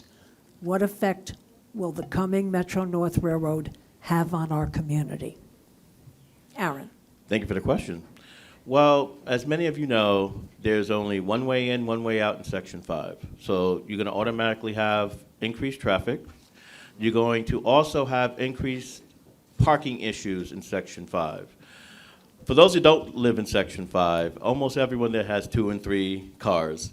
And some of them are in the garage, but most of them are on the street. So now you're talking about having all these cars from outside of Section 5 come over there and in our garage, and now the shareholders won't be able to park their cars if they wanted to step out, especially seniors who might go out, get food, come back, and now they don't have a place to park their car. That's it. Thank you. Thank you, Aaron. Lynette Wright. Agreed that I don't think that this is necessarily a positive thing because the city has not really planned for all this increased traffic that is coming this way. Additionally, they're also closing off that exit that's in the back to I-95, which is a horrific thing because especially if we're talking about access to getting to places like Jacoby, other medical places, Einstein Hospital, if you think that they're going to come all the way over here on Bartow through all this traffic, it's going to delay the amount of response time that you have from this. which is very frustrating because they said, well, that's a low flow area. It's a low flow area, but it's also the only additional exit that we have. So I'm not necessarily very happy about the fact that it's coming and the fact that it's been just poorly thought out. It is going to increase the amount of traffic, it's going to increase the amount of pollution, the amount of cars that we have, and it's going to destroy our parking, which is already bad over there. Garage 7 and 8 are already past capacity, and we just don't have the space for it. Thank you, Lynette. Nero Graham. I think it's a good idea in one way, and it's a bad in another, because there was no planning and there was no thoughts put together with Co-op City, Section 5, concerning how these outsiders, and they're going to come. You build, they will come. And they're going to take up parking spaces. They're going to block you in. They're going to be double park, triple park until they get off from work and come back from downtown to Section 5 to get their vehicles. Because other places, not just only in New York City, upstate, they have the same problems where the train come by and people just come block the cars, park the cars, and leave in front of their homes. Thank you. Thank you, Nero. Darnell Lopez. Darnell Lopez here, yes. So a positive for it would be a faster commute. There may be some economical growth. But just like everyone else says, there will be some congestion with traffic. We may have a trickle-down effect with some crime because we're going to have outsiders in our neighborhood. So, I mean, on one aspect, it may help economically, but it may be a nuisance as far as traffic, and a small piece of crime could be added. So it comes on both sides, but like I said in my previous answer, if we have more community engagement, possibly more foot patrol, we may not have any issues at all outside of the congestion. But one thing I did think of that could become a problem, with all that congestion, we could have some issues with our politicians on a push for redevelopment, which would cost us more money and create another issue. So that's another aspect for another day, but I want everyone to think about that as well. Thank you. Thank you, Darnell. Keith Logan. The way I think it would affect Section 5 as a whole is the parking is already bad in Section 5. The garages are already filled in Section 5. People are on waiting lists and they have to park in Garage 6, which is across the street from Red Lobster already. So now adding that and it only being access on one side would make parking impossible. It's already bad in Section 5. And I think in the long run would kind of change the demographic of Section 5 because it'll be a more desirable place to live because of the convenience of being able to access the railroad on that side. Thank you. Thank you, Keith. Michelle Marbury. Ditto what everybody said. Ditto, ditto, ditto. The parking, the pollution, poor planning. But here's another thing. Metro North is not sharing their profits with us. How dare they come in here and put upon us and put our corporation and our property in trauma and not offer us a penny? So therein lies the need for engagement, okay? We got to take it to them and tell them what we want, you know? Because when you do that, when you show up, numbers spark action, and that's what we need. I'm on team now. We're ready to go to work for you. We need your votes. Thank you, Michelle. Monique Coleman. So, yes, I absolutely echo every single comment that has been made so far. The only thing I would want to also add is that, you know, we have been referred to as a utopia. You know, our community has everything. And the thing that worries me, one of the things that, you know, keeps me awake at night is thinking that others are going to find out about it.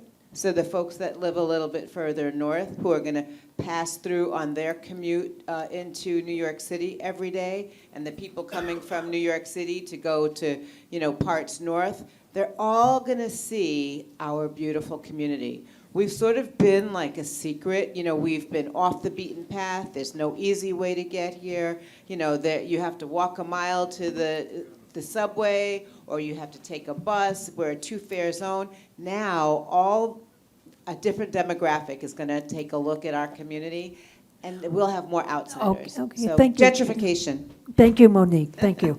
Andrea Leslie. Monique just pointed something out, which is a plan that I think has been in place for a long time. It's just taking its time to come to fruition. We need to pay attention. They did not plan that train station there for us. They're planning to have a train station here that persons other than us can jump on the train and run back and forth to Manhattan and pretend that they're not in the Bronx. And that is what I think we need to be paying attention to. That's why we need to be more active at making our politicians be accountable for the actions that they take and force us into situations that have no impact surveys that make any determination as to how their decisions affect us. We need to be more active, and that will make that difference. Thank you, Andrea. Idalia. Well, I live in Section 5, and the train station will help me a lot because my commute will go down a half. But guess what? By a half an hour. But guess what? So are the other people that are going to come and discover that the train is there. So where would I have to go? I have to walk to it. There won't be any parking. I don't think it's a bad idea. I just don't think it was planned out well. Traffic from different people coming in from different places. There's not going to be enough parking for us. And this is our community. But if we don't stand up for it and say what we want, we're not going to get it. We're not. And that's why they say, in numbers, we got to show up, because you know what? They act like, then they're going to think we don't care. And we do care about community, so we have to show up, please. Thank you, Idalia. Yanira, the last on this question. I know, now I feel the heat being last, because how do I answer when everyone has already taken all the good answers, right? I don't think I need to repeat that the impact of having the Metro North Station, the traffic, the increased pollution, potential foot traffic as well, the lack of parking, that's all known, it's stated. But what we do have to do is take a realistic approach to this, right? I think it is going to move forward. So how do we benefit as Co-op City from it, right? And that, I believe, is what Michelle alluded to in her comment. We have to be at the table with Metro North and say, hey, if this is going to move forward, then how do we benefit as a community? When do you come to the table with your proposals on where your profits will be shared with us to kind of offset some of those increased nuisances, especially when it comes to parking? Maybe we can come to a solution or a consensus of, hey, let's split this profit. Thank you. Thank you, Yanira. Okay, and now the next question will be now. This one is going to be addressed first by Nero. And the question is piggybacked on a question that was asked in the first forum. It's about attempting to get Co-op City clean or cleaner. But basically, we're asking, how do you tell the shareholders what's our property and what is not our property? Not an easy answer. Sometimes the legislators can't figure out who's in charge of cleaning what parts. So how would you tell them? What would you do? Thank you. That's a hard Nero. one, but I can tell you this. Good. If it's on the grounds of Co-op City in one of the buildings and it needs to be clean and it's not clean, I will have to say contact the managers of the board, whomever, and find out who the manager responsible to having someone to clean it up. But it's hard to do because, like you said, we don't know the left from the right. Thank you. Thank you, Nero. Darnell Lopez. Darnell Lopez here. As a prospective board director, I think the easiest thing we could do as a community is kind of come together. Us as the board directors, we can get with each building president, come devise a small plan where we can create some type of flyer where we can go out in each building and have some type of order of what needs to be cleaned and what's our responsibility. It'll be very difficult for us to do it individually. But I think if we can reach at the basis of the building presidents, I think that will be an amazing starting point. Thank you. Thank you, Darnell. Keith Logan. I think a big part of the problem is pride in our community. A lot of the trash and stuff that's on the ground is there because we put it there. Not us personal, not me per se, but if we're all owners, then we should walk in that. We should walk in our ownership. And yes, the people that are here employed by us are here to clean up, but it starts with us. It starts with us. We can't dirty up our community and expect somebody else to clean it up. So if it's something that we're doing, that we're causing, we need to be the ones to fix it. Thank you. Thank you, Keith. Michelle Marbury. You know, I don't think this question is that hard, because when Eric Adams came here and asked us what we wanted, my question to him was, could you clean up and treat us like we're owners and not renters? I asked him and his staff, would they look at the outskirts of Co-op City when you come in here in Bartow and all along that drive there? It's filthy. And that is not our property. That's the state, and I mean the city.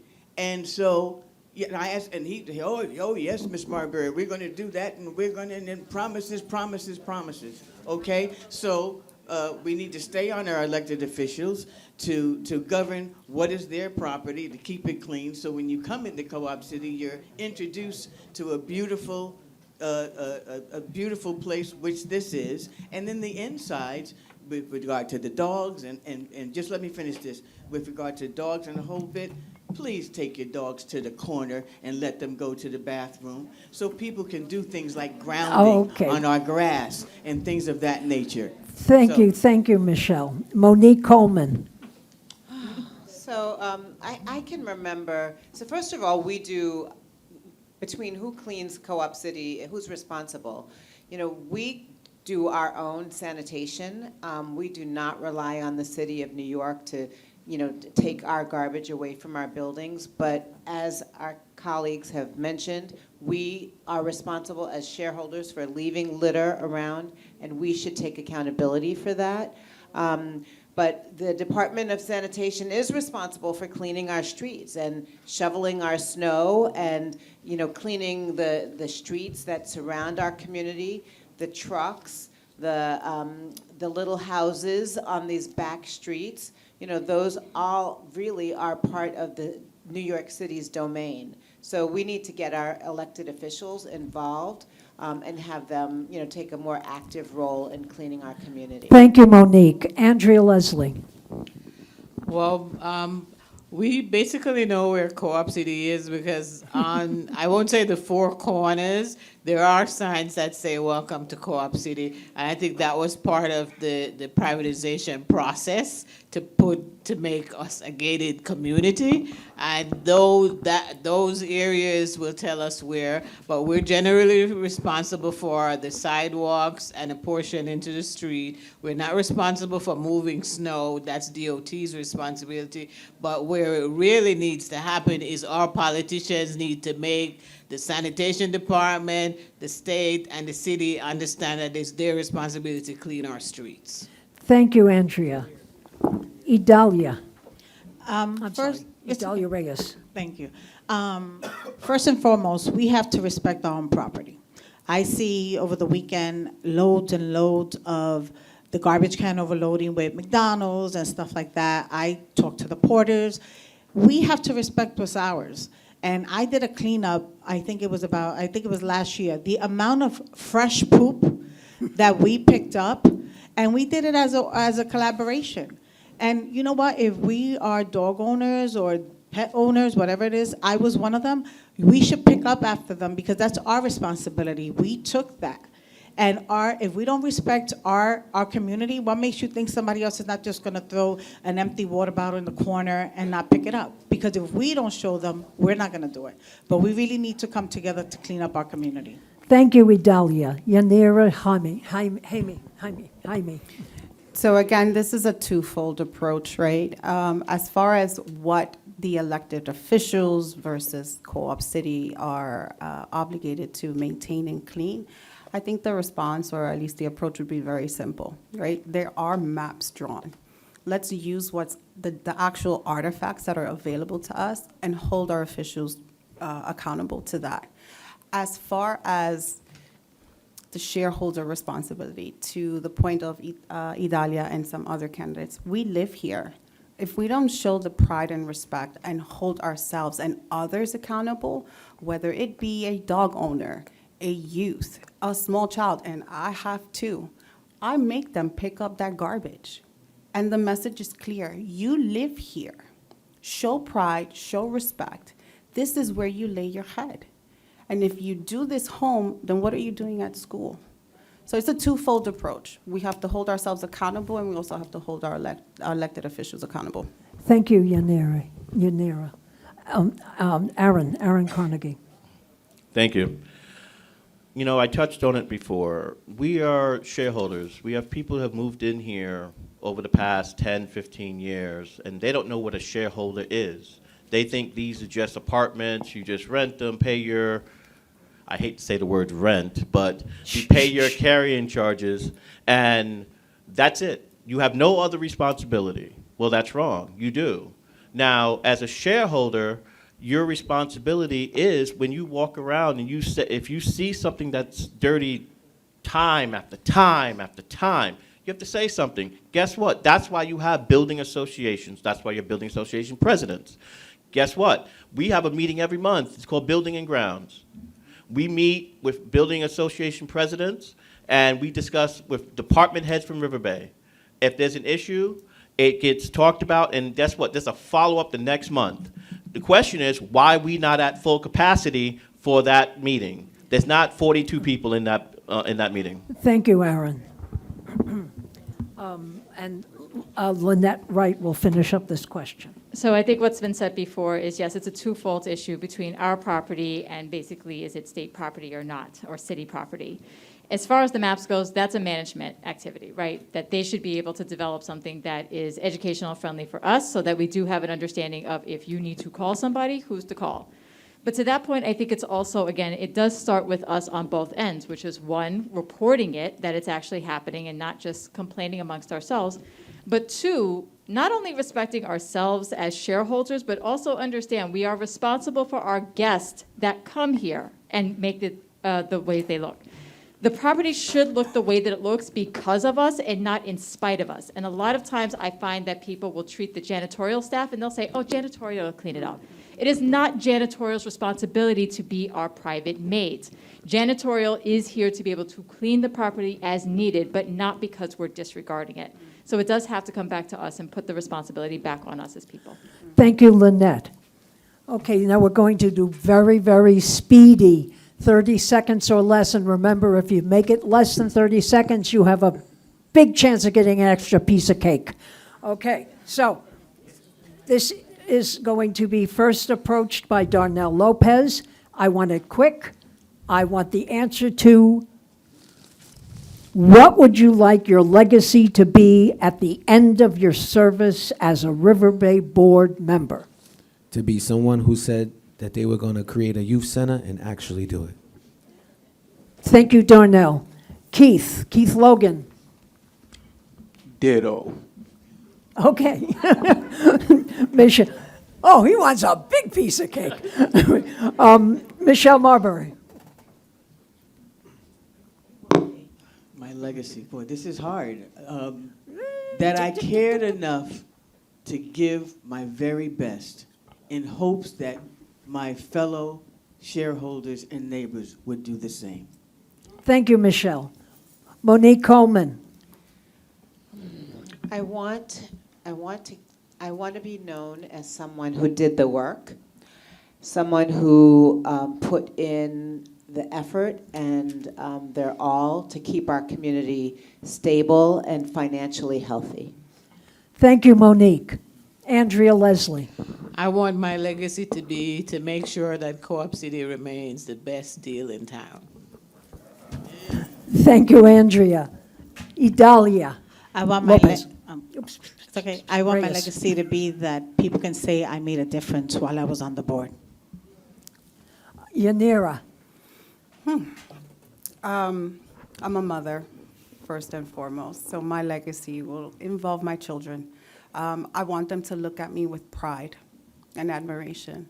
I know that their mom is a fighter, an advocate not only for them, but for others as well. I want to be known as a community change agent, right? Not only just for myself, but for everyone else. Thank you. Thank you, Yanira. And Aaron Carnegie. I want to be known that I left the board in Co-op City better than when I got on the board. Thank you. Thank you, Aaron. Lynette Wright. That I fought for every person to be able to stay here and to live here, and that it's affordable not just for them, but for their generations. Thank you, Lynette. Last on this question, Nero Graham. I want to be remembered as is that I helped organize and brought people together in my building along with the building president. Organize it because when you start and you go to meetings, you only see 1 or 2 and 5. Let's get some more. I want to be there, and I want to have that name to say Nero Graham brought them together. Now we have 40 and more. Thank you. Thank you, Nero. Oops, and okay, that is the end of that question. We have one more speedy question. You can think about your long-term goals. You can think about your short-term. Did I make a mistake? No. Okay. Hey, it's rare, but it happens. Okay. Okay. Long-term goals, short-term goals. The heck with the long-term. I want to know what you're going to hit the ground running in your next or first term. And the question goes to Keith Logan. And that question, again, a little more concise, is what are your short-term goals for Co-op City? And this will be the last question because the hour grows late and the cake can't wait. So in the interest of cake, I would say short-term goal is getting funding for the youth center or getting more youth programs here, because that's a very important aspect of board business that we have to rise to the occasion and make sure that we take care of that, because that's our future. Thank you, Keith. Michelle Marbury. Short-term goal would have to be for me CCPD. Work on more visibility and more cohesiveness with the 45th precinct. Thank you, Michelle. Monique Coleman. I'm already chairing the insurance committee, and I'd like to continue to do that work. It saves us real dollars so that we can keep the money in our own pocket. I'd also like to continue my work on the audit committee to help, keep Co-op City the most efficient and effective and the best community in town. Thank you, Monique. Andrea Leslie. To get the elevator for Bartow. Thank you, Andrea. Idalia Reyes. I would like to see if HCR can change one of the qualifications of getting out subletters. Yanira. Jaime. One of my short-term goals would be, let's see if we can secure some funding for youth activities, preferably STEM, because I can offer my expertise in that one as well for free. So that would help. But yeah, let's get some funding for youth programs and get them off the streets, bored, and let's get them engaged and hopefully doing some cybersecurity work. Thank you, Yanira. Aaron Carnegie. Well, my short-term goal would be hopefully keeping Co-op safe and also improve quality of life, and finally put a real policy open for to deal with the dog issue. Everyone say amen. Lynette. Short-term goal is probably to continue to work on getting the solar panels up, because that is a money-making opportunity. And so everything we're talking about here all involves money, and that's something that we need. So working on a long-term goal, but I'm hoping that the solar panels will be at least up and running by September. So that's something that's already in the process. It's something I have a meeting about this week, so that's my immediate goal. Thank you, Lynette. Nero, Graham. Customer service immediately. What's broke, we're going to fix it. What's not broke, we won't fix it. Customer service. Thank you, Nero. Darnell Lopez. Thank you, Darnell here. Short term, once I'm on the board, as a support role, I will be assisting all the board directors with our financial stability. As my leadership counterpart, I will be looking to spearhead all our youth center initiatives. Thank you. Thank you, Darnell. Now, we will have closing statements, 1 minute each. But first, a note from our sponsor. Tom's with me. Okay. Oh, thank you. Oh, there's a lot of people here tonight. Thank you so much. When you came in, you got your flyer for free. No charge for the flyer. But if you wanted a pom-pom, you had to give us the deets. You had to give us the details how to reach you, because you, congratulations, are part of Operation Quick Quorum. When you leave, I would like you to leave your gold pom-pom, but if you really need to keep it, because there's no more forums, and I really have no use for it except to give it to Tamira to use it next year. But when you hand in your gold pom-poms, you're going to get green. Why green? Why am I wearing my 10-cent necklace? That is green, no matter what I'm wearing, because it reminds you that the ballots are coming in what color envelope?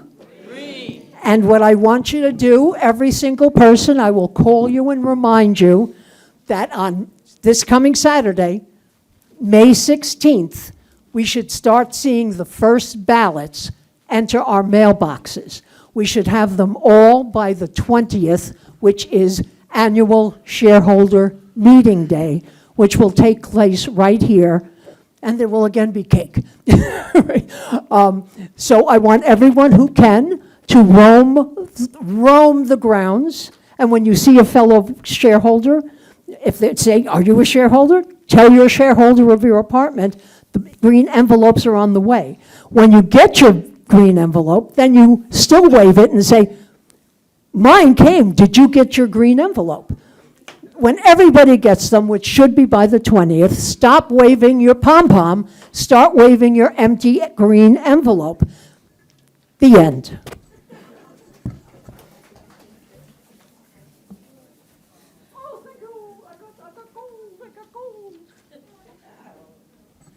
Okay, and now we're going to have 1 minute final. And I know you didn't get to ask a final question, but that's fine. Okay, we're going to start, because you're right in my in my vision here.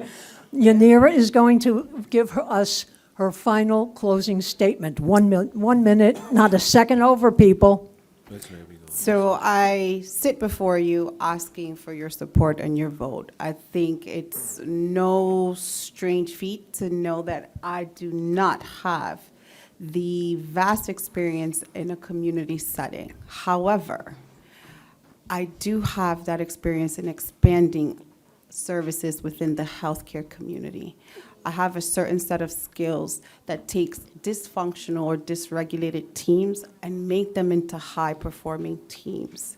I think the board has suffered within the last candidacy where there's been a lot of disruption and dysregulation and lack of trust.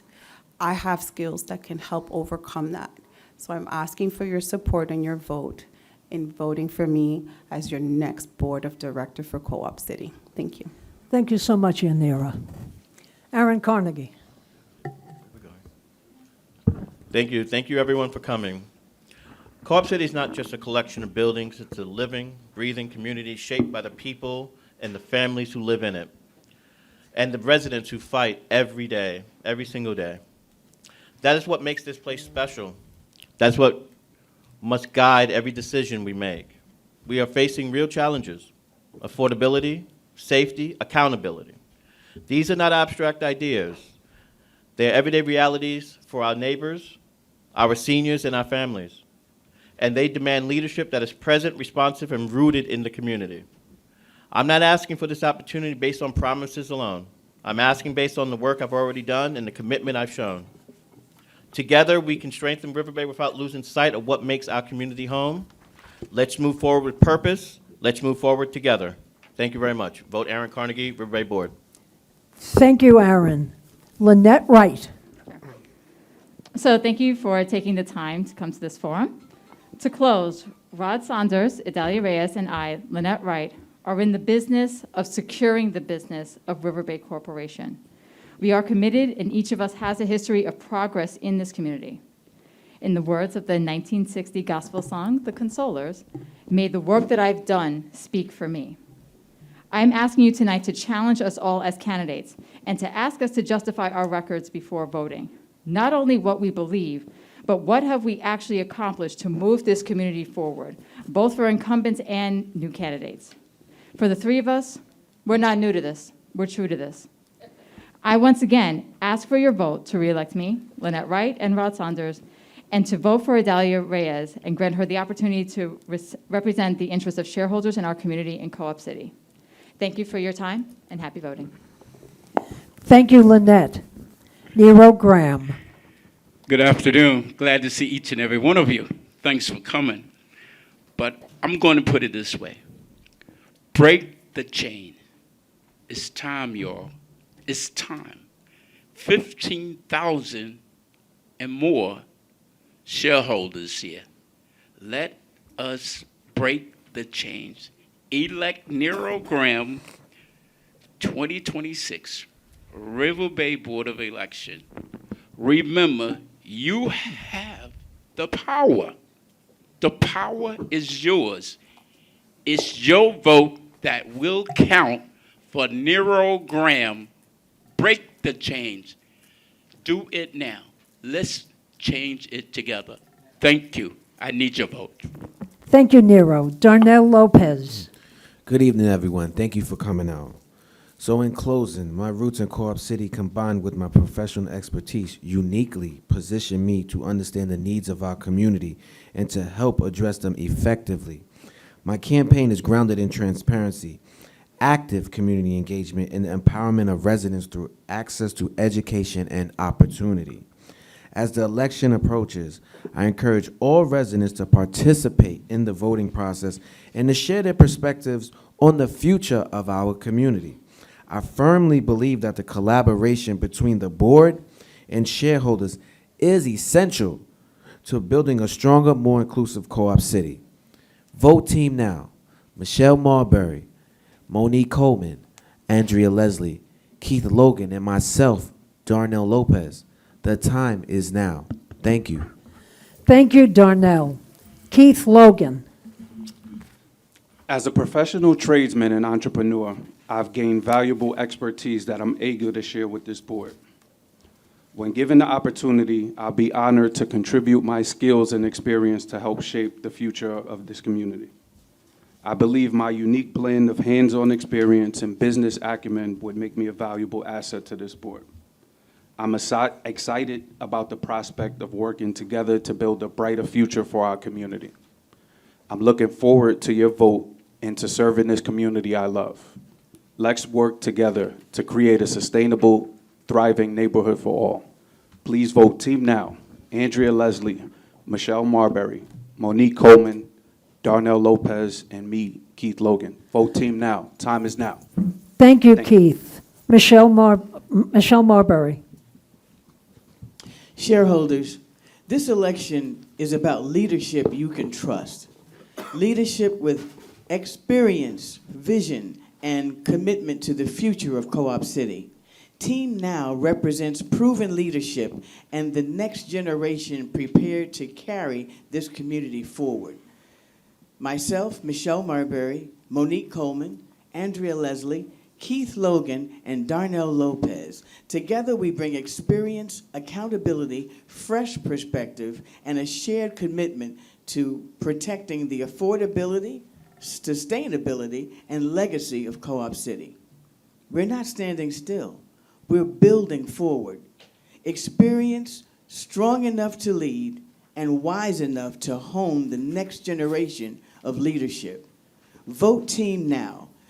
N-O-W, no opportunity wasted, because the time is right now. Thank you. Thank you, Michelle. Monique Coleman. Team Now is ready to continue the work. No opportunity wasted, including Michelle Marbury, Andrea Leslie, Keith Logan, Darnell Lopez, and me, Monique Coleman. We are 5 candidates running to be part of one board of 15, aiming to serve more than 15,000 shareholders and 50,000 Co-op City residents. Together, Team Now combines deep board experience, operational knowledge, financial insight, financial knowledge, leadership, and practical problem-solving skills. We're committed to cooperative living and preserving the ideals established by Co-op City's founding residents. We are focused, I see my time is running out. Your vote matters, not the vote of one, but the voice of many. Vote Thank Team you. Now Thank right you, now. Monique. Andrea Leslie. I ask for your vote in the upcoming Board of Director elections because I want to continue the progress that we've made in modernizing our infrastructure, improving customer service and our quality of life, and to make space for our youth. Since I've been on the board, and I've been part of a process that has been fighting against privatization for Co-op City, against Co-op City, and having us remain in the Michelama program, remaining affordable not only for me, for you, but for future generations. I'd like to correct some information. In the past, recent past, this board leadership, as part of this board leadership, have replaced 160 elevators in this community that were poorly operating. We've also, we now have state-of-the-art elevators. We now have installed easy pass entrances to our garages, our entrance and exits. We have upgraded our lobby doors to have ADA doors. You take all of this for granted, but we've done that. Thank you, Andrea. Idalia Reyes. I want to thank you all for coming out tonight. I want to remind everyone how important it is that we take our responsibilities of voting seriously as shareholders. One of the most important responsibilities. Serving on the board takes commitment, patience, accountability, and dedication. That is why it is important that we elect quality individuals who will truly represent this community with integrity, transparency, and honesty. The mission of the Board of Directors is to preserve affordable housing while maintaining a high quality of life for all cooperators. That mission affects every one of us, and the choices we make today will impact the future of our community tomorrow. The fact that we struggle to reach quorum shows the frustration and lack of confidence that many people feel. But if we do not like something, we have to stand up. We cannot stay silent. So please, vote for us. My name is Idalia Reyes. I am running with Lynette Wright and Rod Saunders. Please, thank you. Thank you, Idalia. Now you can put down your pom-poms because now is the time to clap for these people who have done a beautiful job. Would you please rise? Please rise and clap for the community because they've done a fabulous job. I was handed a note. Beautiful, thank you. I was handed a note. The election starts on May 20th. It does not end. It can go all the way to July 1st for the first period. But I do not want this election to go to July 1st. I want us to do 2 weeks and done. I want it to end on June 6th. That's the time that the first, June 6th, we can go without having to spend another $1,800. We can go to July 1st. But if we stop after the first emptying of those ballot boxes, those locked ballot boxes, if we can get it done in 2 weeks, we can just celebrate and we will spring for food, okay? We are not going to have a big party for kickoff day. We are going to have a party for, whoa! The year 2026, the year of the quick quorum. Thank you. Have I forgotten anything?